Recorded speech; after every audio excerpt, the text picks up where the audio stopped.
प्यारे दोस्तों, आपका हार्दिक स्वागत हमारी यूट्यूब चैनल पर। आज हम लेकर आए हैं 30 जनवरी 2025 की महत्वपूर्ण करंट अफेयर्स क्वेश्चंस, जो बड़े ही शानदार और बड़े ही महत्वपूर्ण क्वेश्चन है, आने वाले एग्जाम्स के अंदर पूछे जाएंगे।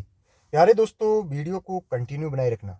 अगर आपको वीडियो अच्छा लगे तो लाइक करना, शेयर करना एंड सब्सक्राइब करना। अब हम बात करें क्वेश्चन नंबर 1 की। तो क्वेश्चन नंबर 1 है, यूरोड्रोन कार्यक्रम में पर्यवेक्षक राष्ट्र के रूप में किस देश को शामिल किया गया है? तो ये भारत को किया गया है। ऑप्शन नंबर ए इसका करेक्ट आंसर है। इसका थोड़ा सा सॉल्यूशन हम देख ले तो भारत आधिकारिक तौर पर एक पर्यवेक्षक राष्ट्र के रूप में यूरोड्रोन कार्यक्रम में शामिल हो गया है और यह दर्जा प्राप्त करने वाला जापान के बाद दूसरा एशिया प्रशांत देश बन गया है। यानी एशिया प्रशांत देशों में भारत दूसरा देश है जापान के बाद जो यूरोड्रोन कार्यक्रम के अंदर इंक्लूड या शामिल हुआ है। यूरोड्रोन प्रतिभागी की हम बात करें तो इसमें फ्रांस है, जर्मनी है, इटली है, स्पेन है और OCCAR यानी संयुक्त आयुध सहयोग संगठन भी इसके अंदर या इनके द्वारा ये प्रबंधित है। कौन? यूरोड्रोन कार्यक्रम। यूरोड्रोन जो कार्यक्रम है उसका नेतृत्व है कि हम बात करें तो एयरबस डिफेंस एंड स्पेस जो जर्मनी की है उसके द्वारा, और लियोनार्डो यानी इटली की, और डसॉल्ट एविएशन फ्रांस के द्वारा, और एयरबस जो स्पेन की है उनके द्वारा साझेदारों के साथ इसका क्या होता है? नेतृत्व होता है। यूरोड्रोन कार्यक्रम है उसका उद्देश्य एक मध्यम ऊंचाई लंबी क्षमता वाली दूर से संचालित विमान प्रणाली जिसे निगरानी, टोई, समुद्री सुरक्षा और पूर्व चेतावनी जैसे लंबी क्षमता वाले मिशनों के लिए डिजाइन किया गया है। इस प्रकार दोस्तों जो ये क्वेश्चन है यूरोड्रोन कार्यक्रम उसके अंदर भारत को शामिल किया गया है, तो ऑप्शन नंबर ए इसका करेक्ट आंसर होगा। अब बात करें क्वेश्चन नंबर 2 की। तो हाल ही में किन दो भारतीय शहरों को वैश्विक आर्द्रभूमि या वैश्विक आर्द्रभूमि मान्यता प्राप्त शहरों की सूची के अंदर इंक्लूड या शामिल किया है?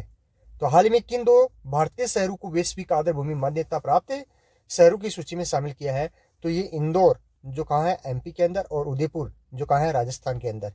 इंदौर और उदयपुर को इसके अंदर शामिल किया है वैश्विक आर्द्रभूमि मान्यता प्राप्त शहरों की सूची के अंदर। तो ऑप्शन नंबर 20 का करेक्ट आंसर होगा। सॉल्यूशन देखें तो वर्तमान में 85 भारतीय आर्द्रभूमियां रामसर कन्वेंशन के अंतर्गत संरक्षित है। इंदौर और उदयपुर को हाल ही में रामसर कन्वेंशन के तहत आर्द्रभूमि मान्यता प्राप्त शहरों की सूची के अंदर वैश्विक सूची में इसको क्या कर लिया है? शामिल कर लिया है। पर्यावरण, वन और जलवायु परिवर्तन मंत्रालय ने इन शहरों को यह मान्यता दी है। तो प्यारे दोस्तों क्वेश्चन नंबर 2 का आंसर क्या होगा? इंदौर और उदयपुर। अब हम बात करें क्वेश्चन नंबर 3 की। तो ऑस्ट्रेलियन ओपन 2025 का खिताब किस खिलाड़ी ने जीता है? ऑस्ट्रेलियन ओपन 2025 का खिताब किस खिलाड़ी ने जीता है? तो ये इटली के जेनिक सिनर यानिक सिनर, इन्होंने ये जो ऑस्ट्रेलियन ओपन 2025 है उसका जो खिताब है वो जीत लिया है। यानी ये 2025 या वर्ष का पहला ग्रैंड स्लैम है जो यानिक सिनर के द्वारा जीता गया है, या जेनिक सिनर भी बोल सकते हैं इसको हम। सॉल्यूशन देखें तो इटली के जेनिक सिनर और संयुक्त राज्य अमेरिका की मेडिसन किज ने क्रमशः 2025 Australian open grand slam tennis प्रतियोगिता पुरुष और महिला एकल खिताब जीते। तो ऑस्ट्रेलियन ओपन 2025 के हम पुरुष की बात करें, एकल पुरुष की हम बात करें तो ये एकल पुरुष का जो खिताब है वो जीता है जेनिक सिनर ने। किसने जीता है? जेनिक सिनर ने। और जेनिक सिनर है वो कहाँ के रहने वाले हैं? USA के रहने सॉरी इटली के रहने वाले हैं। कहाँ के रहने वाले हैं?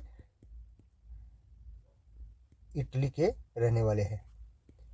और महिला वर्ग की बात करें तो महिला वर्ग के अंदर ऑस्ट्रेलियन ओपन बैडमिंटन जो कप है, ये टेनिस कप है, सॉरी टेनिस कप है, वो किसने जीता है?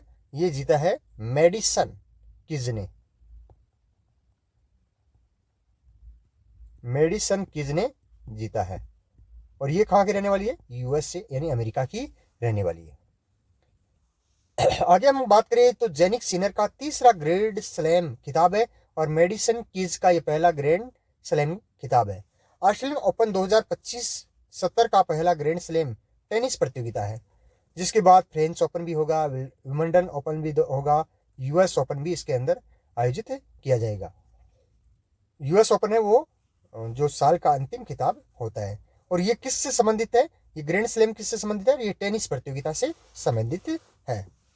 आगे हम बात करें दोस्तों क्वेश्चन नंबर 4 की, तो ICC emerging men's cricketer of the year का पुरस्कार किसने जीता।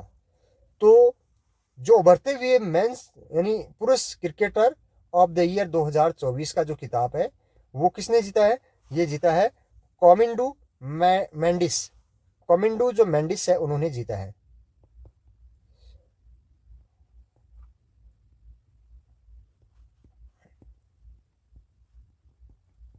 कॉमिंडू मेंडिस ने जीता है।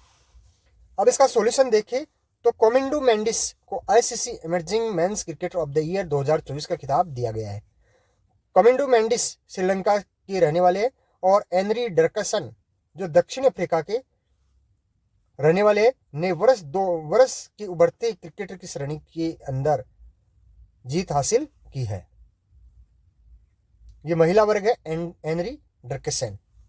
तो इसका आंसर क्या हो जाएगा, कॉमिडू मेंडिसन जो पुरुष वर्ग के अंदर है। तो ऑप्शन नंबर ए इसका करेक्ट आंसर हो जाएगा। आगे हम बात करें क्वेश्चन नंबर 5 की, तो हाल ही में ICC umpire of the year 2024 पुरस्कार किसे सम्मानित किया गया है। तो ये सम्मानित किया गया किसको, रिचर्ड एलिंगवर्थ।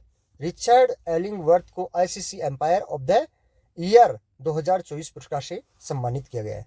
सॉल्यूशन देखें तो रिचर्ड एलिंगवर्थ को लगातार तीसरी बार ICC umpire of the year का खिताब दिया गया है। आगे हम बात करें क्वेश्चन नंबर 6 की, तो राष्ट्रीय पैरा एथलेटिक्स चैंपियनशिप 2025 जो नवंबर दिसंबर 2025 के अंदर होने वाली है, उसका लोगो कहाँ लॉन्च किया गया। यानी जो राष्ट्रीय पैरा एथलेटिक्स चैंपियनशिप 2025 है उसका लोगो कहाँ लॉन्च किया गया है। तो इसका आंसर क्या हो जाएगा, इसका आंसर हो जाएगा चेन्नई। क्या हो जाएगा, चेन्नई। सॉल्यूशन देखिए तो 23वीं राष्ट्रीय पैरा एथलेटिक्स चैंपियनशिप 2025 के आधिकारिक लोगो और शुभंकर का अनावरण 28 जनवरी 2025 को चेन्नई में एक प्रेस कॉन्फ्रेंस के दौरान किया गया। यह आयोजन इस साल के अंत में होने वाला है, जिसमें देश भर के पैरा एथलेटिकों की प्रतिभा का प्रदर्शन किया जाएगा।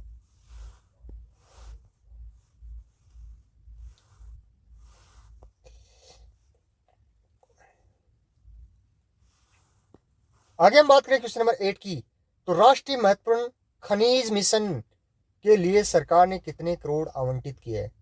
राष्ट्रीय महत्वपूर्ण खनिज मिशन, यह राष्ट्रीय खनिज मिशन के लिए सरकार ने कितने करोड़ रुपए आवंटित किए हैं। तो ये 16,300 करोड़ रुपए, यानी क्वेश्चन नंबर 8 का option number C correct answer हो जाएगा।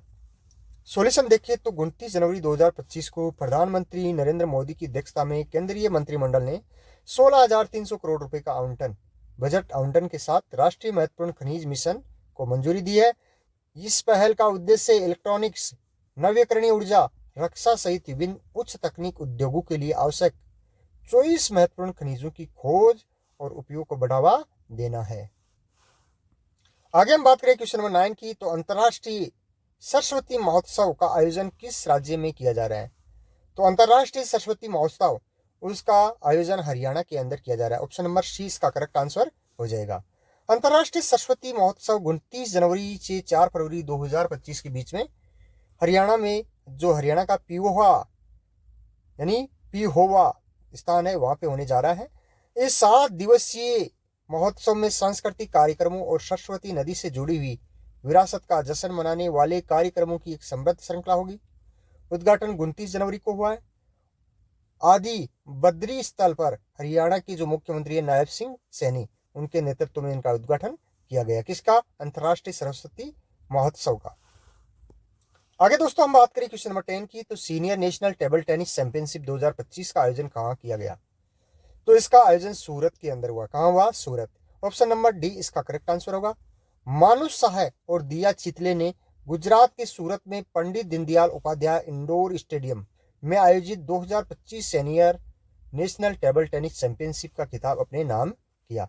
मानुष साहा पुरुष वर्ग में और दिया चितले महिला वर्ग के अंदर senior national table tennis championship 2025 के विजेता रहे। इस प्रकार दोस्तों हमने बात की 10 क्वेश्चंस की। बड़ी शानदार और बड़ी महत्वपूर्ण क्वेश्चन थी जो आने वाले एग्जाम्स के अंदर पूछे जाएंगे।